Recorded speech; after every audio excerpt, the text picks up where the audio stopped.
I know this. Other artists have come up to me off camera, be like, "Bro, I love what you're doing." Artists that don't rap nothing like what I rap, because it shows there's another way. It's not like there's any beef between me and people who don't rap the way I rap. They're not my enemy. They're just rappers. My enemy is a power structure that encourages that as a particular behaviour. I'm not saying I'm condoning it or agreeing with it. I'm saying they're not my enemy. I'm not bothered about that. There's bigger fish to fry. They don't bomb Iraq.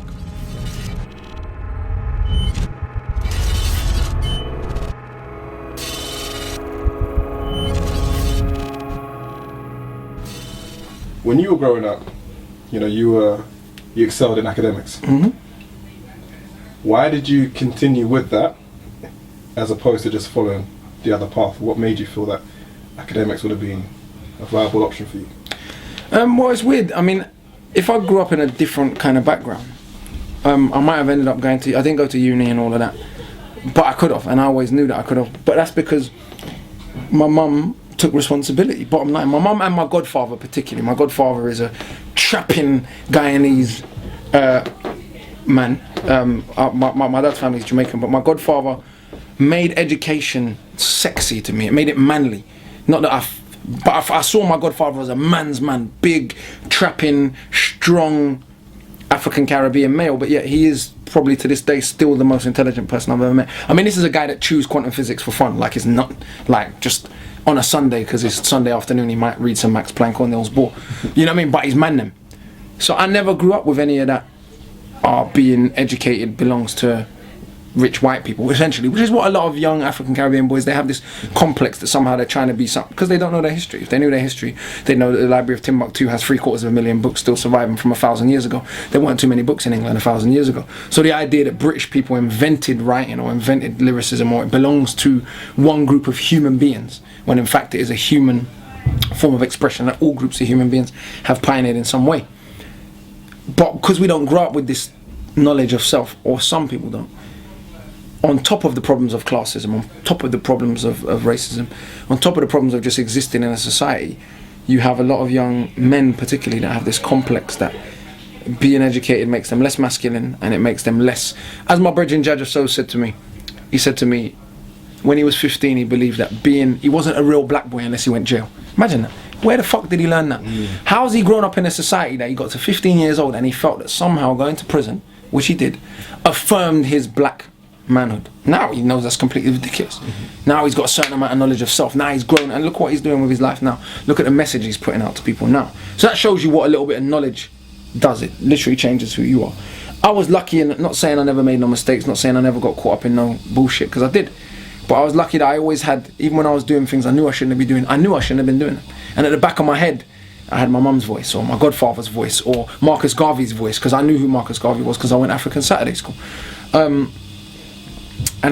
so I'd say that put a certain amount of pressure on me, but also gave me a certain amount of courage to never believe that I wasn't worthy and that I wasn't adequate. I never ever had this idea that being smart made me less of a man, which I know a lot of young boys believe. It almost adds to your USP, because when there's things that you can speak of that the other people can't, it can also add to your confidence that completely. You know, and you actually also, amongst your peer group, almost transcend into a teacher, so to speak. Completely. Because you're transcending information. Anyone who grew up with me will tell you I was like this when I was 14, 15. We used to be outside Archway Station where people from all over North London used to gather, right? You'd have a couple of youths from Tottenham, a couple of youths from Dalston, a couple of youths from Crouch End or Hornsey, youths from Camden. I don't know why Archway Station just became the place. Maybe because so many schools are close, right?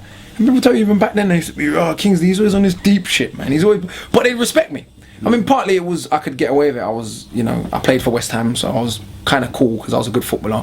I was one of the biggest youths in my year. Everyone assumed that meant I was an absolute swingers. That's very debatable. But so I'm not naive to the fact that I had certain other skills that allowed me to look cool while still being smart. But I also, because of my background, I had a strength of character to think that being dumb was dumb. Yeah. I never ever thought being dumb was in any way cool. At first kind of opened doors for more music to be heard. You have the Facebooks, the Twitters, yeah, of course, the YouTubes.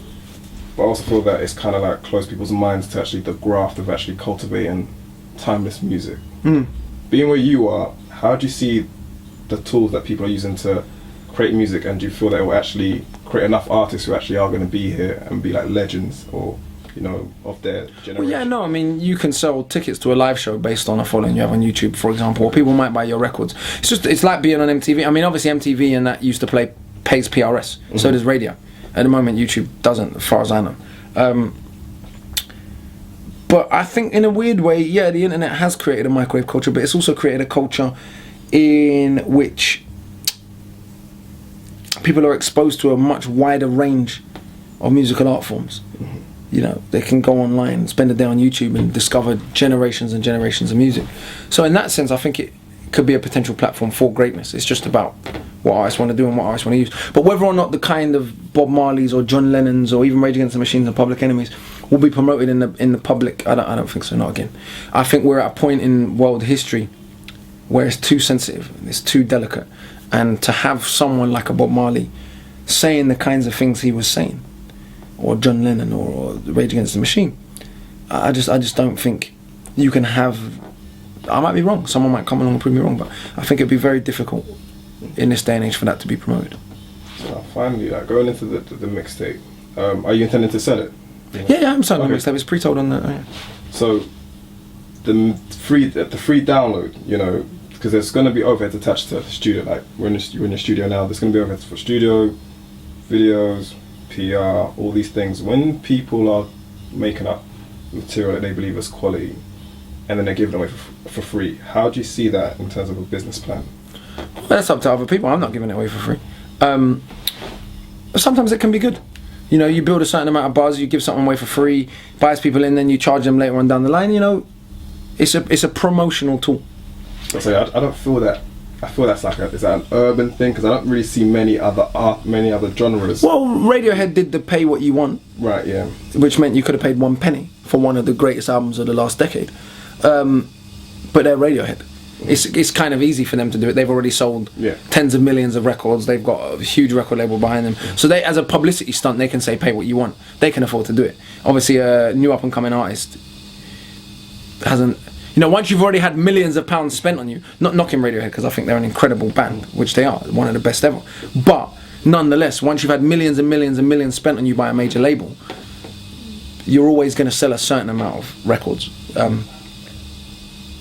For urban artists, I think sadly a lot of urban fans think that they have the right to get stuff for free, and that's cool, but just means it's going to be reflected in the quality of what you get back and the longevity of it. And it's going to be, to me, I like, if I'm going to spend money making something, this is the system we live in. I don't like it, but it's the reality. Yeah, society, right, we live in a capitalist society. It's going to cost money to make a record. If you want it to be viable for me to stay on the road, you want me to keep doing shows, you want there to be material, then a certain amount of people have to buy the record. I'm only going to spend money on a record based on what I think I can sell. And so yeah, I'm not really. I do give little bits and pieces away here and there, but I would never give away a whole album. I don't think that's a good strategy. And you know, it's just that it seems like it's almost like the blind leading those who've never saw. It's like, okay, this is just what we do. You know, it's not really much thought. It's like, okay, we do this, and. But also not giving away albums. They're giving away free download mixtapes, which is usually them rapping over other people's beats, I think. But then I feel that at the same point they're scared to put out an album because they're scared to see that the actual fan base that they feel is just on Twitter doesn't really support them. Because if you have like 10,000 followers, if you could sell 10% of those consistently and just, you know, cut down your costs, you could potentially you can build a business. That's exactly what I've been focusing on doing since the early days when I spent loads of money on videos and all of this and trying to get on radio, and I realised, hold on a minute, if you get on radio one, great, it's incredibly lucrative, but as an independent label that has only one artist on it at the moment, your chances of getting daytime playlists are very slim. You're competing with, you know, Interscope, you know, and Universal. And artists, usually independent artists, don't really get on a playlist. It's usually from the 4 labels. Yeah, exactly. Yeah, if you look at the playlist, it's one of the majors. Exactly. Yeah. And Excel, of course. Yeah. Who has many great artists, but yeah. So it's kind of like, well, with the internet, there is a model, but you have to be very good to be out. You have to be very talented for people to want to go and seek your music and buy your records, and hopefully, to some degree, without being arrogant, again, I'm proving that is a viable model, and I'm not saying that to be a dick. I'm saying it because I think it's important for young people to see. People want someone who talks something different from what. And I think even other artists, I know this. Other artists have come up to me off camera, be like, "Bro, I love what you're doing." Artists that don't rap nothing like what I rap, because it shows there's another way. It's not like there's any beef between me and people who don't rap the way I rap. They're not my enemy. They're just rappers. My enemy is a power structure that encourages that as a particular behavior. I'm agreeing with it. I'm saying they're not my enemy. I'm not bothered about that. There's bigger fish to fry. They don't bomb Iraq. You understand? So I know for a fact even artists that don't rap the way I rap, deep down in themselves want to see me do well. That's the funny thing about it, because it's like raw. It shows raw. You can actually have some balls and speak out against the obvious racism and classism and sexism that we're seeing in this society, and raw people want to hear it.